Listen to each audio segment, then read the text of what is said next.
Comenzamos con la primera clase de Química Ambiental 2 y les voy a leer las metas de comprensión. La primera es una meta de comprensión general para toda la materia y las otras son las que corresponden a esta clase y a esta unidad. Entonces, la meta general sería comprender desde la perspectiva de la química ambiental la estructura y el funcionamiento del medio ambiente. Yo les había comentado que era como ponernos los anteojos desde la química ambiental y observar así cómo se estructura y cómo funciona el medio ambiente. Las otras metas que ya les decía que son más específicas de esta unidad son comprender el concepto de soluciones, que ustedes ya tenían una idea porque lo vimos en Química Ambiental 1, y su relación con el medio ambiente. También reconocer la importancia de las expresiones de concentración de las soluciones y las variables que influyen en esa concentración, y obviamente con su relación al medio ambiente. Conocer las implicancias que tienen las propiedades coligativas en el medio ambiente. Bueno, esta última meta no llegamos a verla en la primera clase, pero bueno, la vamos a ver en la clase siguiente. Empezamos entonces con soluciones. ¿Cuál es la importancia del tema soluciones para el medio ambiente? ¿Por qué les pongo esta pregunta? Porque nosotros ya hemos visto este tema y hemos visto la importancia que tenían las soluciones en el medio ambiente. En esta unidad lo que vamos a hacer, además de reforzar los temas vistos, incorporar otras temáticas relacionadas con las soluciones, porque ustedes ya tienen conocimientos básicos como para poder entenderlos. Otra pregunta, bueno, entonces dejo abierta la otra pregunta y que ustedes recuerden de por qué era importante. Les quería comentar o hacer un comentario general de que tanto en el aire como en el agua nosotros en el medio ambiente encontramos soluciones. Si bien son mezclas complejas, es decir, no son únicamente soluciones, sino que en general, por ejemplo, un cuerpo de agua es una mezcla que es suspensión, dispersión coloidal y también soluciones. En ese sistema agua nosotros tenemos sustancias en solución. Lo mismo pasa con el aire. En el aire no solamente tenemos una dispersión del tipo solución, sino que es una mezcla compleja de sustancias que están en suspensión, en dispersión coloidal y también en soluciones, que el ejemplo son los gases. En el caso del agua, como sustancias disueltas y por lo tanto formando soluciones, tenemos las sales en los cuerpos de agua y en el medio ambiente. Bien, ¿qué era una solución? Bueno, una solución era un sistema heterogéneo que estaba formado por al menos dos sustancias en una mezcla tan íntima que el resultado era este sistema heterogéneo. Las sustancias que forman soluciones pueden hallarse de diferentes formas. Si suponemos que tenemos un soluto y un solvente y hacemos referencia a estas sustancias, podemos decir que las vamos a encontrar en algunos casos en forma de átomos, como es el caso del cobre y el zinc para formar el latón.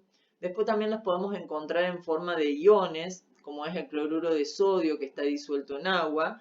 En este caso el cloruro de sodio, como es una sustancia iónica, al disolverse en agua, se separa en cationes sodio y en aniones cloro, mientras que el agua permanece en forma molecular. Y también lo podemos obtener soluciones cuyas sustancias estén en formas de moléculas, como el caso de disolver azúcar de mesa en agua. Ambas sustancias, tanto el azúcar como el agua, son moléculas que están mezcladas íntimamente.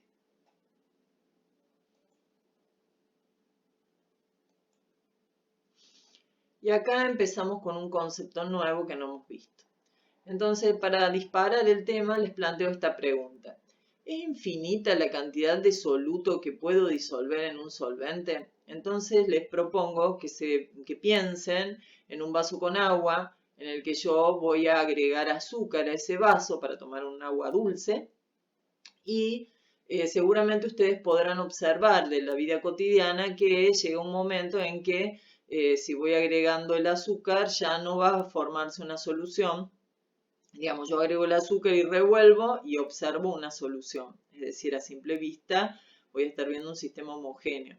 Pero si agrego mucha azúcar, voy a ver que ya no se disuelve y que pasa al fondo del recipiente. Entonces, ya con esta experiencia cotidiana podemos decir que no es infinita la cantidad de soluto que yo puedo agregar a un solvente para seguir obteniendo soluciones. Con respecto a qué es la solubilidad o la definición de solubilidad, van a encontrar dos definiciones en la bibliografía y yo escogí utilizar esta. Es decir, que en la materia, cuando hablemos de solubilidad, vamos a estar diciendo que es una medida de cuánto soluto se disuelve en una cantidad determinada de disolvente a una temperatura específica. Entonces, estamos hablando tanto de cantidades de soluto como de cantidades de solvente y a una temperatura específica. Quiere decir que si yo cambio la temperatura, estas cantidades van a cambiar. Entonces, en general, existen tablas de solubilidad que me indican cuánto soluto en una determinada cantidad de disolvente se va a formar estas soluciones, pero sin modificar la temperatura, es decir, medido a temperatura constante. La solubilidad de un soluto en particular depende de las atracciones relativas entre las partículas de las sustancias puras y las partículas en solución. Esta sería la respuesta al por qué las sustancias se disuelven entre sí. De la solubilidad, pero desde el otro concepto, la otra definición de solubilidad, que habla de la capacidad que tiene una sustancia de disolverse en otra. Y otra cosa que quiero mencionar es que fíjense las palabras compuestos iónicos, compuestos covalentes, polar, apolar. Bueno, son palabras que hacen referencia a conceptos que nosotros ya vimos. Compuestos químicos ya vimos, compuestos químicos inorgánicos, cuando eran iónicos, cuando eran compuestos covalentes. Recuerden que además de estar hablando de compuestos, acá estamos hablando de enlace químico, que ya vimos en Química Ambiental 1, y cuando hablamos de polar o apolar, hablábamos de fuerzas intermoleculares. Entonces, ¿qué les quiero decir? Que nosotros estamos hablando de este tema como nuevo, la solubilidad, pero basados en temas que ya vimos y que ustedes deberían estar recordando. Bueno, volviendo a la solubilidad y esta capacidad que tienen las sustancias de mezclarse unas y en otras, que es la otra definición, vamos a decir dos reglas con respecto a los compuestos iónicos. Casi todos los compuestos de metales alcalinos, que serían los del grupo 1, les recuerdo acá tabla periódica, y casi todos los que contienen el ion nitrato y el ion amonio son solubles en agua. Esa es una regla. La otra regla es que muchos sólidos cuyos iones tienen cargas dobles o triples prácticamente son insolubles en agua. Y acá les menciono un ejemplo del carbonato de calcio, el fosfato de aluminio, el sulfato de bario. Estos compuestos ustedes ya los deben saber de Química 1 y a lo que voy a recordar es que el calcio tiene carga más 2, el aluminio más 3 y el bario más 2. A eso hace referencia con cargas dobles y triples. Entonces, más cargas tengan los iones que forman estos compuestos, más insoluble o la tendencia va a ser a una menor solubilidad, tendencia a disolverse. Cuando hablamos de compuestos covalentes vamos a utilizar otro concepto para predecir qué va a pasar y vamos a decir que lo similar disuelve a lo similar. Cuando hablemos de solutos no polares o muy poco polares, estos se van a disolver mejor entonces en disolventes que son no polares, igual que ellos, que son similares las fuerzas intermoleculares. Y cuando hablemos de solutos muy polares, vamos a decir que se disuelven mejor en solventes polares, como puede ser el agua. Cuando hay presente un enlace puente hidrógeno, es más importante que la polaridad. La regla, digamos, toma como mayor importancia el enlace puente hidrógeno que la polaridad. Pero también no tenemos que olvidarnos de que el tamaño influye y una molécula grande va a ser más difícil de disolver que una pequeña, por ejemplo en el agua.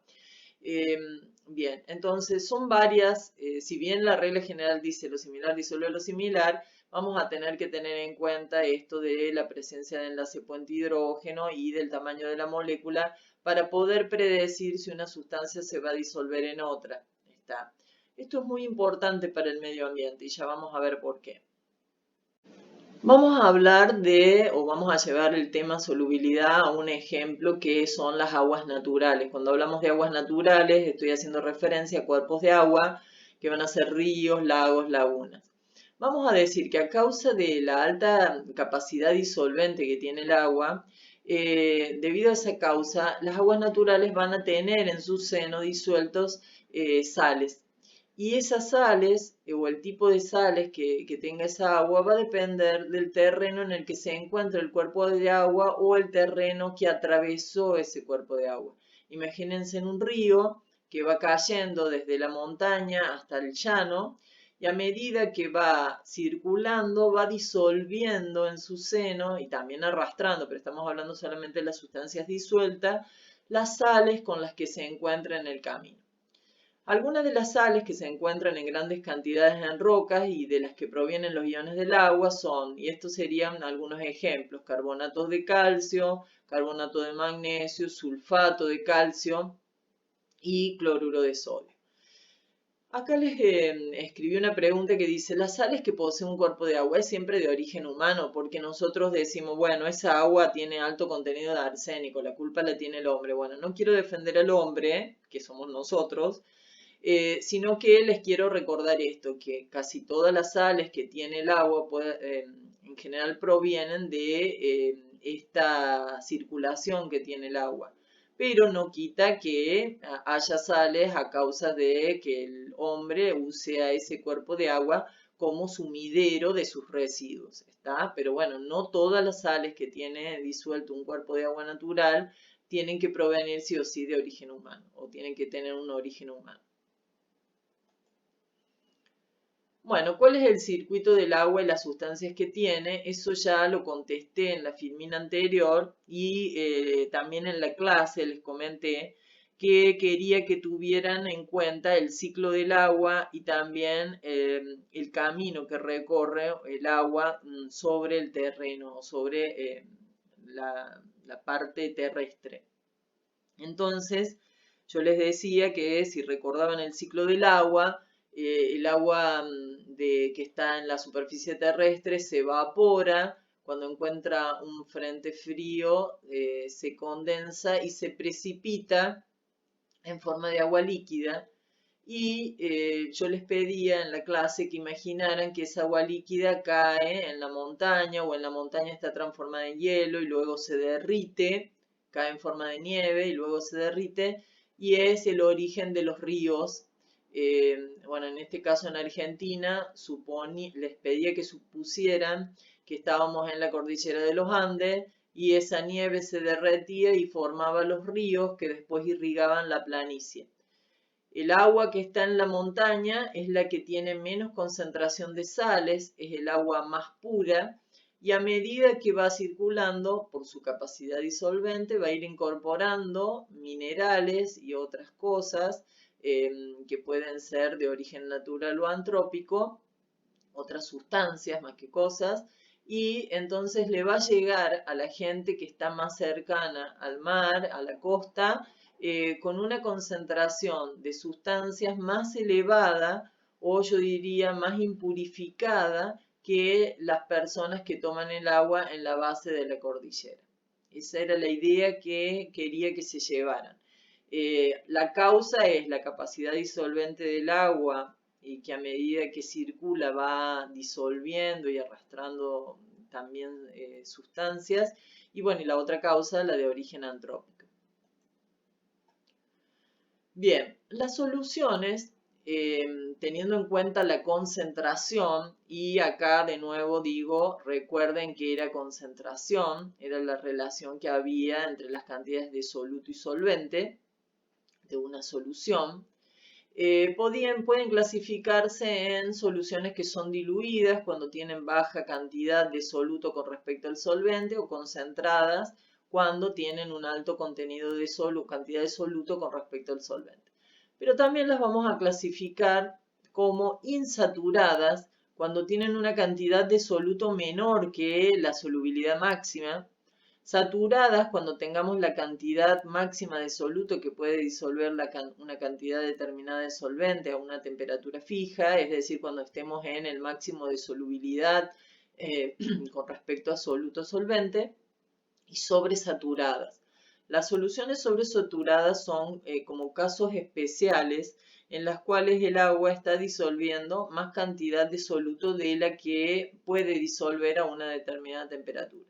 Pero son sistemas muy inestables que con un golpe puedo o con una pequeña disminución de temperatura puede, ¿cómo se llama?, romperse ese equilibrio y precipitarse en el fondo el soluto.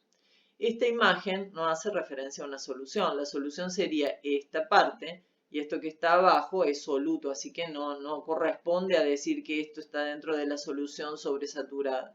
La imagen hace referencia a que esta solución sobresaturada, que tiene un exceso de soluto al máximo que ya podría tener, con un pequeño golpe se vuelve inestable y precipita lo que está extra, lo que está de más, lo que el solvente no puede disolver. Bueno, y una pregunta es, ¿la solubilidad puede cambiar? Como mencione casos de la vida cotidiana. Entonces ustedes me mencionaron en clase que habían observado que cuando ya no pueden disolver más, por ejemplo, azúcar en agua, ese es un caso, o cuando se prepara el café, si está caliente el agua, va a disolver más azúcar que si yo tomo una chocolatada helada, ¿está? Por ejemplo. Y bueno, y acá dice cómo, entonces una de las formas de cambiar la solubilidad, es decir, la cantidad de soluto que puede disolver una cierta cantidad de solvente, puede ser manipulando la temperatura. Bien, vamos a causas que cambian la solubilidad. Entonces vamos a analizar dos causas, la presión y la temperatura. Primero lo vamos a analizar en cómo afectan la solubilidad en sólidos y en líquidos. Entonces vamos a decir como regla que la presión influye muy poco en la solubilidad de sólidos en líquidos. Es decir, el caso de el azúcar en agua, si yo aumento la presión de ese sistema azúcar en agua, no quiere decir que se vayan a disolver más azúcar en esa cierta cantidad de agua. Pero sí, el otro factor que analizamos, que es la temperatura, cuando se cambia la temperatura, se cambia la solubilidad. Eso es en general. Si analizamos el gráfico de solubilidad, y acá cuando hablamos de solubilidad estamos diciendo gramos de sal en 100 gramos de agua, que sería la cantidad de sal que podemos disolver en cada 100 gramos de agua en una determinada temperatura, vamos a observar que a medida que aumenta la temperatura, en general las cantidades de sal aumentan, ¿está? Porque fíjense que tienen una pendiente positiva. Algunas más, algunas menos. Por ejemplo, analizamos el caso del cloruro de sodio. Si bien tiene una pendiente positiva, es muy pequeña la pendiente. Es decir que a medida que yo aumento la temperatura, aumenta la cantidad de sal que puedo disolver en 100 gramos de agua, pero no tanto como por ejemplo el nitrato de potasio, que fíjense aparentemente es cuadrática o exponencial. Es decir, que a medida que aumento la temperatura es mucha la cantidad de nitrato de potasio que puedo disolver para obtener soluciones saturadas. Todas las soluciones o las concentraciones que están graficadas en estas curvas, estamos hablando de soluciones que están saturadas al máximo de su solubilidad. Si nosotros nos ubicamos por debajo de la curva, vamos a tener soluciones insaturadas, y si estamos por encima de la curva, vamos a tener soluciones saturadas e inestables.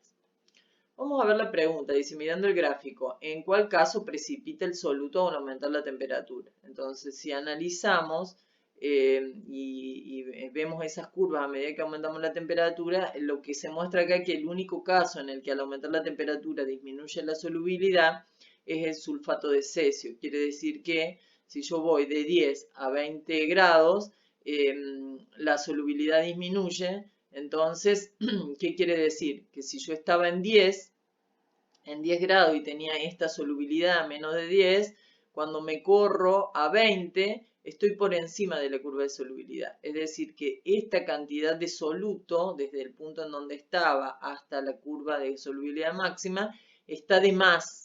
Hay más soluto de lo que puede disolver este solvente. Entonces, esa cantidad va a precipitar y se va a depositar en el fondo, como les mostré en la filmina anterior. Bueno, acá hay una actividad que resolvimos en clase, la voy a repasar rápidamente. Dice, a partir de la información obtenida en el gráfico, selecciona la opción correcta. Lo que tendremos que ver acá es que acá está expresada en gramos de soluto, disuelto supongamos en 100 gramos de agua, por ahí no dice en 100 gramos de agua, y la temperatura, igual que en el gráfico anterior, en grados Celsius. Entonces las proposiciones son, si a una solución saturada de nitrato de sodio le aumentamos la temperatura, observaremos la formación de un precipitado. Entonces vamos al nitrato de sodio. El nitrato de sodio está acá. Supongamos que estamos a 20 grados, una solución saturada, y le aumentamos la temperatura. ¿Qué quiere decir? Que me tengo que mover horizontalmente hasta, por ejemplo, 40. ¿Qué pasa acá en 40? ¿Estoy en una zona de sobresaturación? No, estoy en una zona en realidad de insaturación. Quiere decir que puedo seguir disolviendo esta cantidad de soluto y va a seguir siendo saturada mi solución. Vamos a la afirmación 2b. Disolviendo 70 gramos de cloruro de potasio en 100 gramos de agua a 30 grados Celsius se forma una solución saturada. Entonces entro por 30 grados y llego a 70 gramos de cloruro de potasio. 70 gramos, perdón, 30 grados a 70 gramos. Estaría por acá. Y la curva de cloruro de potasio está por debajo. ¿Qué quiere decir? ¿Se forma una solución saturada? No, estoy en una, digamos, si es que se forma una solución sobresaturada. Estoy agregando más soluto de lo que puede disolver como máximo estos 100 gramos de agua. Así que falsa es. La C dice, la disolución de nitrato de potasio es un proceso endotérmico. Endotérmico quiere decir que se ve favorecido por el aumento de temperatura. Vamos a ver qué pasa con el nitrato de potasio. Y sí, a medida que aumenta la temperatura, aumenta la solubilidad. Así que sí es endotérmico. La D dice, la solubilidad de cloruro de sodio aumenta significativamente con la temperatura. Vamos a ver el cloruro de sodio y vemos que no hay un aumento significativo. Es muy leve o muy pequeña la pendiente. Así que aumenta la solubilidad con el aumento de temperatura, pero no es tan significativa. Así que sería falsa. Y bueno, y la última opción es todas son incorrectas. Vamos a ver qué pasa con la temperatura y su influencia sobre la solubilidad de gases. La regla general es que al aumentar la temperatura disminuye la solubilidad. Lo pueden ver en las gráficas rápidamente. El agua de lagos y ríos contiene pequeñas cantidades de oxígeno gaseoso disuelto proveniente del aire. También puede provenir de la fotosíntesis de algunos seres vivos que ocupan o que viven en el agua. El punto de saturación es o la solubilidad máxima es de 8,84 miligramos por litro a 20 grados Celsius. Esta cantidad de oxígeno disuelto es vital para la supervivencia de los peces y de otras especies acuáticas. ¿Qué estoy haciendo en este caso? Bueno, primero enseñándoles o diciéndoles la regla general de la solubilidad de los gases. Y lo otro que les hice hincapié en la clase es que tenemos que incorporar la idea, que a lo mejor ya la tienen incorporada desde biología, es que los peces que viven en el agua respiran oxígeno, que al oxígeno lo sacan del agua, del oxígeno disuelto que está en el agua, disuelto. Entonces son dos conceptos que tiene la gente por sentido común, que los peces no necesitan oxígeno para vivir porque viven debajo del agua, y no es así. Sí necesitan oxígeno para vivir, pero lo necesitan disuelto en agua. ¿Bien? Ese era el concepto erróneo que suele aparecer en la gente común. Bien, entonces volvamos al caso de los gráficos. Pueden observar que a medida que aumenta la temperatura, la solubilidad de los distintos gases disminuye. Bien. Y otro gráfico que se muestra acá es que hay diferencias en la solubilidad de oxígeno cuando tenemos un agua dulce, que se le llama, y un agua de mar. En el agua de mar, fíjense, la solubilidad es menor, para la misma temperatura es menor que en el agua dulce.